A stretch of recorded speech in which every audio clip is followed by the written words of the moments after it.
partout vous nous suivez sur toute l'étendue de la République démocratique du Congo. Bienvenue dans cette émission qui est la santé, une émission qui vous est présentée par Christella Kankou. Sur ce, je ne suis pas seule sur ce plateau, je suis accompagnée d'une de mes confrères, Maman Eden Kanene, avec qui nous allons parler de différents thèmes qui concernent notre émission qui est la santé.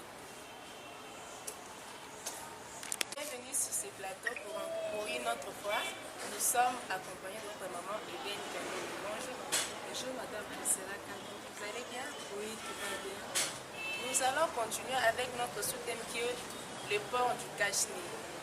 Maman, nous voulons que vous puissiez nous donner les avantages et les désavantages du cache-nez. Merci Madame Christella Kankou. L'avantage des ports de cache-nez, d'abord, le cache-nez protège contre les maladies, les mauvaises odeurs, les maladies contagieuses, par exemple la toux, la tuberculose, la Covid, etc. C'est pourquoi nous devons nous protéger avec les masques pour ne pas attraper. La maman vient nous donner les avantages et les avantages du cache-nez. Sur ce, elle nous demande et nous conseille de bien pouvoir se protéger contre cette pandémie de coronavirus qui tourmente tout le monde entier. Et elle nous demande de porter le cache-nez parce que le cache-nez nous protège contre les intempéries, les mauvaises odeurs et puis les différentes maladies. Maman, nous voulons que vous puissiez nous donner l'importance du cache-nez dans le milieu scolaire. Merci Madame Christella Kankou. Au milieu scolaire, par exemple, le port de cache-nez ou de masque est vraiment utile. Parce qu'un enfant qui est atteint d'une maladie contagieuse, quand il tousse ou quand il parle, si son ami n'est pas protégé à travers le masque, il risque d'avoir cette maladie. C'est pour cette raison-là, nous devons nous protéger aussi les amis. Quand moi je parle ou je tousse et que je suis masqué, j'empêche à mes microbes de sortir et puis atteindre l'autre. C'est ça. Maman Eden Kanene vient de nous dire que l'importance du cache-nez dans les milieux scolaires est que nous devons porter le cache-nez pour pouvoir se protéger et protéger les autres pour ne pas les transmettre la maladie. Maman Eden Kanene, quel conseil pouvez-vous donner à ceux qui ne portent pas le cache-nez et qui négligent ces cache-nez et qui disent que la maladie n'existe pas dans le pays? Merci Madame Christella Kankou, que nos téléspectateurs qui nous suivent de partout ailleurs ce soir ne puissent pas négliger le port de masque. Parce que la maladie existe, ça c'est vrai, la maladie est là, la maladie existe, même la poussière. Vous pouvez vous protéger, ce n'est pas mauvais. Si vous négligez cet aspect, je pense que vous n'avez pas pitié de votre corps. Je crois que tout le monde doit porter le masque et se protéger pour éviter les contaminations directes des maladies. Oui, comme la maman vient de le dire, il est important de porter les cache-nez parce que la maladie existe réellement. Ce n'est pas des aventures ou que ce n'est pas les gens sont en train d'inventer en disant que la maladie existe. La maladie existe bel et bien dans notre pays. C'est pour ça que nous devons porter le cache-nez pour pouvoir se préserver et protéger les autres. Maman, quels conseils, quels sont les gestes barrières que les gens peuvent utiliser pour se protéger contre cette pandémie de coronavirus? Merci Madame Christella Kankou, à nos chers téléspectateurs qui nous suivent de partout. Veuillez vous protéger avec les masques, veuillez laver régulièrement les mains et utiliser les gels alcooliques. Veuillez, si vous voulez tousser, vous pouvez utiliser votre coude pour tousser, évitez de vous saluer, c'est ça. Quand la maman vient de nous le dire pour une autre fois, il est important de porter le cache-nez, de se laver régulièrement les mains et puis utiliser le gel hydroalcoolique et ne pas se serrer la main pour pouvoir se protéger contre cette pandémie du coronavirus. Madame Eden Kanene, nous voulons savoir si réellement les soldats et les roulages respectent cette initiation qu'on a dit de porter le cache-nez. Est-ce que le port du cache-nez est vraiment tenu rigueur dans les écoles? Merci Madame Priscilla Kankou pour la bonne question. Je pense que les agents de l'État en général, je dirais les agents de sécurité ne portent pas les cache-nez. Ça devient maintenant les cache-mentons. Moi j'ai mis comme ça, c'est parce qu'il faut que je parle. C'est pourquoi j'ai fait des amis ça. Mais normalement on doit porter comme ça. Tout le monde doit porter convenablement les cache-nez pour se protéger. Je voulais vous faire rire. Une fois, un policier a arrêté une maman qui n'avait pas porté les cache-nez. Cette maman-là a constaté aussi que les policiers n'avaient pas porté. Elle aussi a dit, moi aussi j'étais arrêtée. On doit aller à la commune. Toi aussi tu n'as pas porté. Donc c'est comme ça. Il faut que les agents de l'État, les agents de la sécurité sachent aussi qu'ils ont aussi les souffles comme nous autres ici. Et croyez que c'est la population qui est censée apporter les cache-nez et non les agents de la sécurité. Non, tout le monde est censé. Tout le monde doit se protéger avec les masques. Et aussi dans des écoles, il y a une négligence. Les directeurs, les enseignants ne veillent pas sur ça. Les enfants ne portent pas les cache-nez. Et pourtant, l'État dit que tout le monde doit se masquer pour se protéger. Il faut qu'il y ait une suivi afin qu'on puisse se protéger. Tous les enfants puissent porter les cache-nez pour se sécuriser et sécuriser aussi les autres. Voilà. Merci pour votre réponse, Maman Eden. Nous voulons généralement conseiller aussi ces soldats qui arrêtent arbitrairement les gens sous prétexte qu'ils n'ont pas porté les cache-nez. Parce que lorsqu'ils arrêtent les gens, ils exigent à ce que les gens puissent payer de l'argent. Et pourtant, lorsqu'une personne n'a pas les cache-nez, ils doivent conseiller à cette personne de porter les cache-nez et non de l'arrêter arbitrairement. Ok, merci Madame Priscilla. Là, je peux dire ceci. C'est par rapport à des avantages des cache-nez peut-être. Vous pouvez porter les masques ou les cache-nez et si vous êtes étouffé, vous êtes obligé d'enlever ça. Si une fois quelqu'un a enlevé pour respirer un peu de l'air, voilà que le policier va s'arrêter devant lui. Et maman, je t'arrête, tu n'as pas porté les masques. Et pourtant, dans les désavantages des ports de les cache-nez, il y a aussi l'insuffisance de l'air. S'il y a l'insuffisance de l'air dans le cerveau, quelqu'un risque de mourir même. Que les policiers éduquent au moins la population au lieu de les arrêter pour ça. Parce que ce n'est pas un marché, ça ne devient pas que ça ne soit pas un marché pour avoir l'argent. Vous devez conseiller la population qui est pauvre, démunie, et il ne faut pas les arrêter. Voilà. Merci beaucoup, Maman Eden Kanene, pour votre réponse. La maladie. Maman Eden Kanene, quel conseil pouvez-vous donner à ceux qui ne portent pas le cache-nez et qui négligent ces cache-nez et qui disent que la maladie n'existe pas dans le pays? Merci Madame Priscilla Kankou, que nos téléspectateurs qui nous suivent de partout ailleurs ce soir ne puissent pas négliger le port des masques. Parce que la maladie existe, ça c'est vrai, la maladie est là, la maladie existe, même la poussière. Vous pouvez vous protéger, ce n'est pas mon fait. Si vous négligez cet aspect, je pense que vous n'avez pas pitié de votre corps.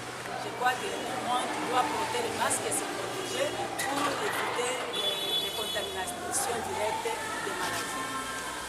Oui, comme la maman vient de le dire, il est important de porter les cache-nez parce que la maladie existe réellement, ce n'est pas des aventures ou que ce n'est pas les gens sont en train de mentir en disant que la maladie existe. La maladie existe bel et bien dans notre pays.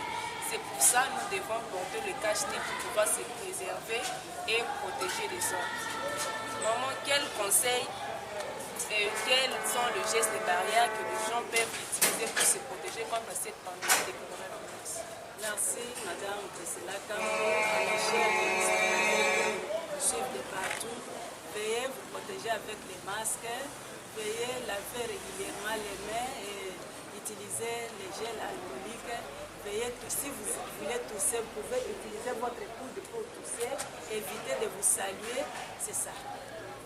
Comme la maman vient de nous le dire pour une autre fois, il est important de porter le cache-nez, de se laver régulièrement les mains et puis utiliser le gel hydroalcoolique et ne pas se serrer la main pour pouvoir se protéger contre cette pandémie du coronavirus. Un mot de la fin, maman, et Ben Kanene avant de nous saluer. Merci Madame Priscilla Kankou. Je salue Papa Hubert qui nous regarde. ce soir. Je salue tous mes enfants, toute ma grande famille de la Borne, d'Ariel. Mes salutations et à toi, Madame Gisela Camp. Merci Maman Eben Kanini d'avoir répondu à notre invitation. C'était un royal plaisir de partager avec vous ce moment.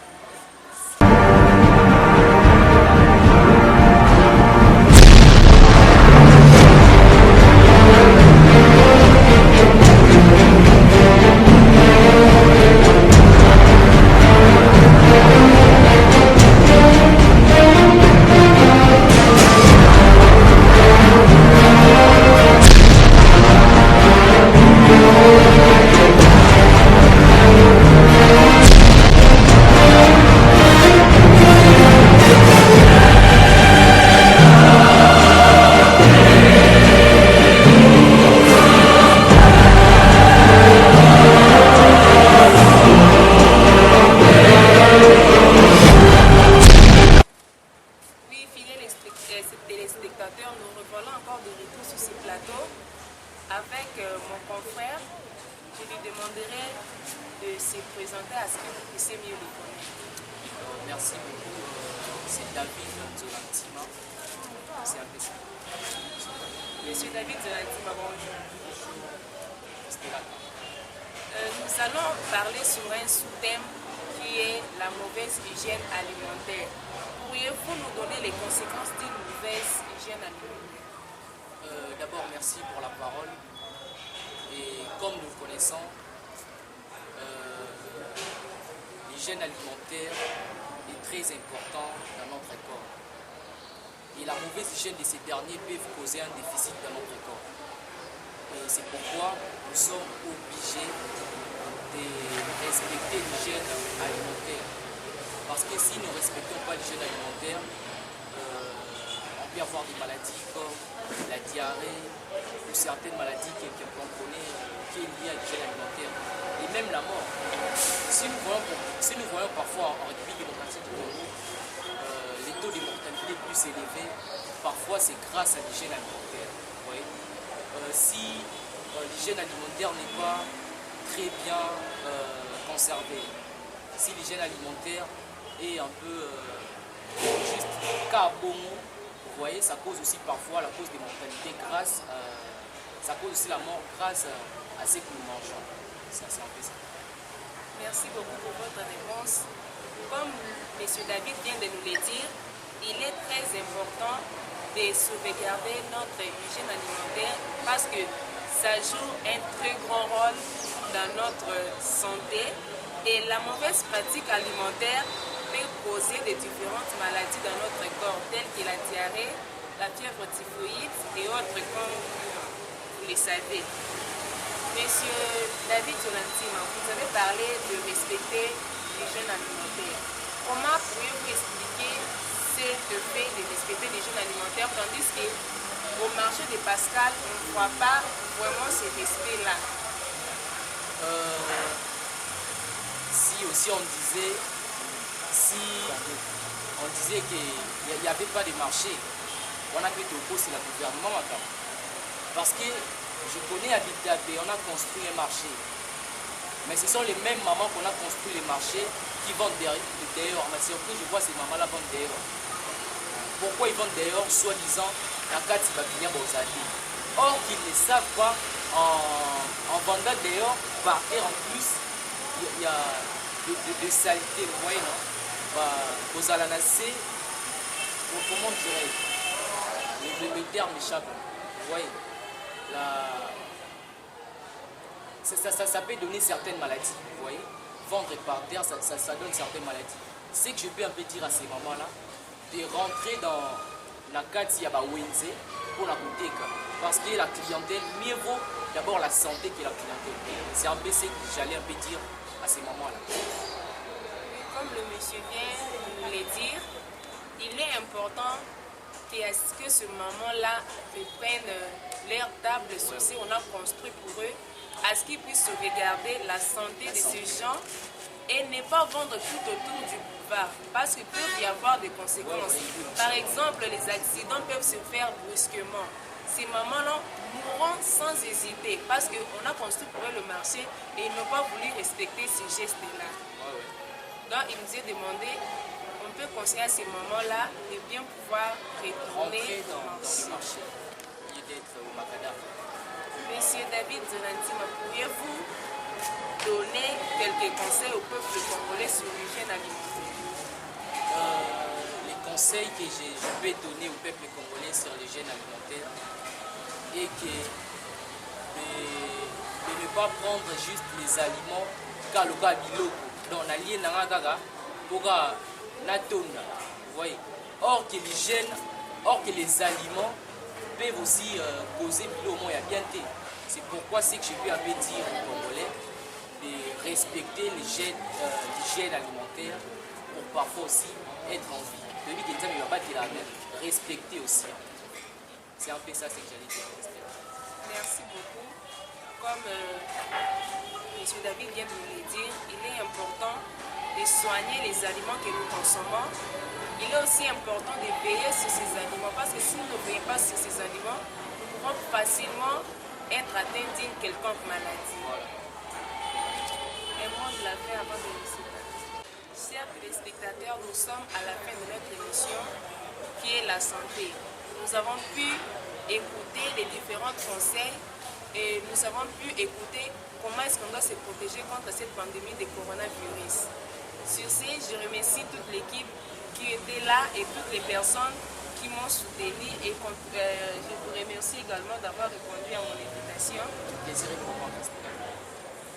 Je vous demanderai de rester branchés et je demanderai au monsieur de nous dire un mot de la fin avant de nous séparer. Le mot de la fin est que je salue ma famille, la famille Zolantima. Je salue mon papa Firmin Zolantima et ma maman Nicole Lacroix. Je salue tous qui nous suivent, je salue toute l'équipe technique de l'Espoir Télévision et je salue tous mes confrères de l'Espoir Télévision. Merci beaucoup. Je vous demanderai de rester branchés sur l'Espoir Télévision et bonne suite des programmes. Bye Au revoir. Bye. Au revoir.